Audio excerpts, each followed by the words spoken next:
up, YouTube? It's your girl Angel Charda back again, and as always I got something to say.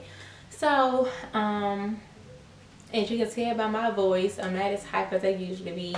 Tonight we're going to deal with mental health again.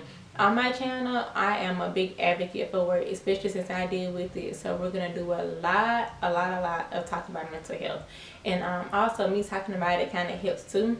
So let's get into it. But first, as always, you need to click that button, thumbs up, like it, share.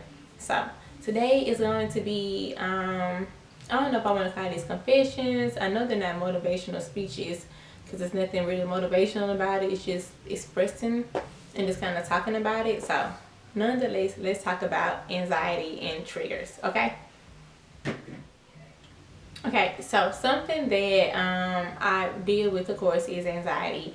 And like I said, whenever I blow up, I want to be known for being myself. So I deal with anxiety a lot. So I need to look like I'm going through it. It's a Friday night, shortly before 6 o'clock, and my anxiety is maybe about a 7. My heart is beating really fast. I'm anxious, like I'm waiting on something to happen. I don't really want to be bothered with anybody. I kind of want to be to myself. So I've been invited out to eat tonight. I don't want to go. I'm just mentally, I can't do it. And I'm so glad I'm to the point now in my life to where I can say no, to where I used to think that going out would make my anxiety better. Like, oh, okay, but if you go out and if you pretend, it'll be a lot better. But it don't. It takes so much to laugh when you just want to be somewhere just kind of to yourself. And then for me, when I get like this, I really just need to just kind of blow it over. You feel what I'm saying? I don't want to be around a lot of people. So we're gonna talk about anxiety.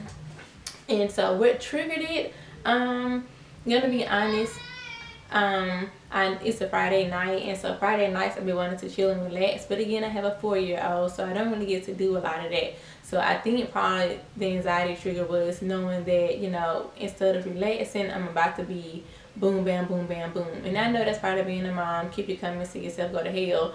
But I'm just being honest. You know, I'm ready to relax, but I just can't get. And so they just kind of got me in like a kind of blah mood.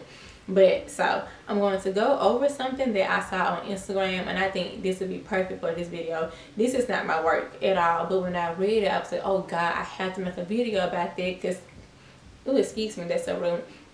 I have to make a video about that because this is going to make it easier and plain for people who don't deal with anxiety. So it says things that people with anxiety may do that come across as rude. They leave an event early or abruptly. I do that a lot. When I go somewhere and if I'm triggered and my anxiety, because you can be fine. So let me say that. Let's say you go somewhere and your anxiety isn't all that high, or you didn't have an anxiety attack at all, like you were just chilling that day. Something may trigger something, and again, I'm still learning a lot about it. I don't really know where these waves come from, but when they hit you, you just be like, yeah, I'm gonna, you know, just go ahead and head out or whatever, you know. So I'm sorry, I can't stay for the whole event. I'm tired, and that may be rude to some people, but again, one thing about people with mental health, we have to take care of ourselves. So if we leave early or just kind of like we're rushing, it's not for you. I know I've left a baby shower because I was on the verge of tears. Like, oh, okay, well, thanks for coming. I'm smiling and laughing. I remember walking out of the event, like literally, like my face was hot. I was turning red, and I'm like, oh my God, I'm about to cry. My anxiety, like, it's really real. Okay, so then the next one is they ask, can you repeat that multiple times in a conversation? Yes, and the reason why we do that is because here it says that we have brain fog, and we have a hard time processing information. So if I ask you, can you say that? I know I do that to my boyfriend a lot. I know I probably drive him crazy, and he'd be like, I said that already. And it's like, I'm sorry, I really don't be hearing you. And it's not just him, it's a lot of people. Like, I would ask you the same question maybe 4 times in less than 10 minutes because I asked you the question, but when you got ready to answer me, my mind was probably on something else. And it's really not intentional. It may seem like we're not listening to you, but we are. Because if we wasn't listening, we wouldn't ask you 3-4 times. We're trying to, but we really can't focus. Anxiety throws off your ability to focus. They are on their phones or seem distracted in group settings. When my anxiety is high and I'm around a group of people, I will cling to my phone. I don't want to be here. And I ain't got time to be acting like it. So I'm going to be in my phone. I'm probably not even really texting it. I'm going back and forth from social media. Then when I'm healthy and when I'm mature and my anxiety is high, I go to my Bible app. That helps me a lot too. But yeah, so, and again, that may seem rude to you guys, but again, we have to find something to kind of deal with where we are in the moment. Okay, they cancel plans last minute. I know my friends, they hate me for this, and at this point, I really just don't care. I can't control it or whatever. I'm tired of going places to where I don't really want to go. I'm sorry, not today. And it's crazy because I'd be so excited about stuff. Like, I had a friend, she had a brunch come up a couple weeks ago. I wanted to go so bad. I was looking forward to it that Sunday morning. Like that. I woke up, I didn't feel pretty, I couldn't find nothing to wear. And it's like, when your anxiety is already high, you just kind of make things maybe 10 times worse in your head. And also, I feel like when my anxiety is high, I feel like people can see that and they can sense that. And if you know me, I have a bubbly personality. I'm laughing, I'm playing all of the time. I'm not myself when my anxiety is high. So I don't want to go. So I would cancel the same day. And I hate that, because if you don't deal with anxiety, you may think, well, she didn't want to go anyway. I promise you I did. I just don't feel like it. And again, it's so frustrating trying to explain this to people who don't deal with it. You have no idea what I'm going through. You have no idea what it feels like to try to explain something that you can't see. Let me go back to come back forward. When I was pregnant, in my first trimester, that tire was like nothing I have ever felt before in my life. That pregnancy tire it's nothing else like it. And because it's your body breathing for two, working for two, living for two. Your heart is pumping for two, your mind is thinking for two, your body is, like it's twice as much now. Like I used to always tell my roommate, I wish people could see how tired I am. It is terrible. And with anxiety, I wish it was kind of like a blood pressure monitor. When your blood pressure high and it's 180 or whatever. Yeah, I wish I could see that with anxiety, so you could be like, yeah, she's not bullshitting. Oh, well, that's just an excuse. It's really not. When people with anxiety cancel that day of, and it's not even an excuse. It's just I can't go. Or would you rather me come to your event and then be a crappy participant? I'm to myself, I'm kind of throwing off everybody else's mood. Nobody wants to do that. So I'm not going to do that, so I'm just going to stay at home. They are irritable and easily agitated. And my voice is trembling. I know I probably sound like I want to cry, but that's another thing about my anxiety. I'm trying to talk loud, but when my anxiety gets high, I get really weak in a sense, and my voice gets really soft. So I'm trying to talk loud so that you guys can hear me, and it sounds like I'm trembling. I'm not about to cry, but I am a crier when my anxiety gets really bad. But it's not that bad tonight to where I have to cry, but I just don't have the energy to talk really loud. But okay, so they are irritable and easily agitated for what may seem like no reason. Again, my anxiety are already high, and you asking or you just saying whatever, what?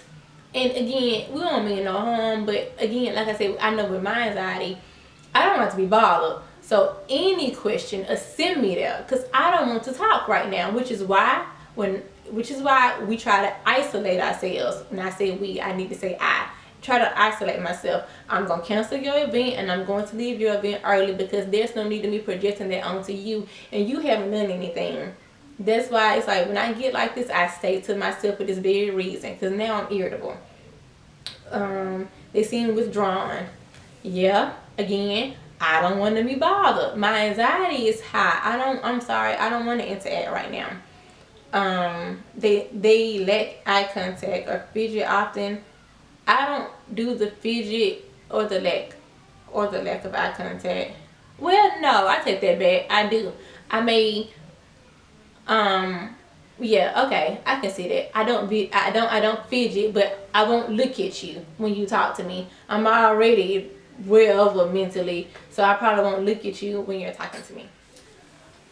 So yeah, that's that. I hope that kind of makes it easier for people to be like, oh, Well, that makes more sense now. When I saw that, I was like, wow, that post hit it right on the head. So that explains it a whole lot better than, me just saying my anxiety, how I don't feel like it. It could be any one of those things. Sounds so bad. My anxiety was high one time, and I went my anxiety was high one night or whatever, and I just needed a couple minutes to myself. So I went and I made a YouTube video or whatever. Chloe was on her phone, and Dee Dee kept her occupied, with not letting her bother me. Mommy's busy right now. Like, you okay? Just chill on your phone. So by the time I came out of the room from recording, she had fell asleep, and I was like, okay, thank God. And so then I was able to go take a shower. And then by the time I came out the shower, I felt a lot better. So my anxiety was a 10. By the time I got out of that shower, it's maybe about a 4. Just because I had maybe, between the time I recorded the video and I got in the shower, I had probably about 15, 20 minutes of peace and silence, and I can concentrate. That's it. So I hope this video helps people who don't have anxiety. And for the people who do have it, now maybe you're like, okay, well, maybe something I said can help you educate and explain it to other people.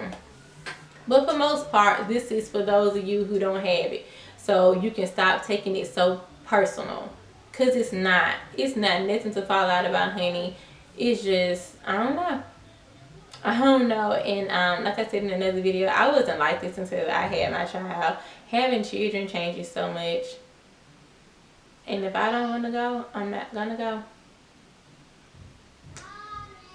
I don't know if y'all can hear that, but I have a little person calling me mommy. So again, mommy life never stops. But thank you for your support. Peace.